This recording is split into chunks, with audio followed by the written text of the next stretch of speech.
আজকে রেসিপি হচ্ছে গরুর মাংসর স্টু বানাবো। কিভাবে বানাবো তো চলুন। স্টু বানাবার জন্য আমি এখানে 1 কেজি মাংস নিয়েছি, 250 গ্রাম মতন পেঁয়াজ আছে, গোটা রসুন আর আদা কুচি দেবো, কিছুটা গোলমরিচ আর গোটা গরম মশলা আছে দিয়ে দেবো, গোটা শুকনো লঙ্কা দেবো, তেজপাতা দেবো, জিরে গুঁড়ো দেবো, গোলমরিচের গুঁড়ো দেবো, অ্যাড করবো। এখানে আমি 1 কাপ সর্ষের তেল দেবো, হাতের সাহায্যে মাখিয়ে নেবো। এটাকে আমি 10 মিনিট রেস্টে রাখবো। স্টুটা কিন্তু আমি জল ছাড়াই বানাবো, এর মধ্যে কোনো রকম জল দিলে হবে না। গ্যাসটা কিন্তু 1 মিনিট মতন একটু জোরে দেবে, তারপরই লো হিটে রেখে দিতে হবে। এটা মাংসের স্টুটা আমি বানিয়ে ফেললাম।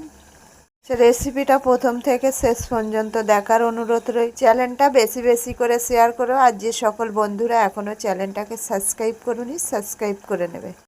রেসিপি ছাড়ার সময় হচ্ছে 7টা থেকে 8টার মধ্যে আমি রেসিপি ছাড়ি, তো তোমরা বন্ধুরা একটু সময় করে চ্যানেলটা দেখো। রেসিপিটা ভালো লাগলে অবশ্যই একটা লাইক শেয়ার কমেন্ট করো।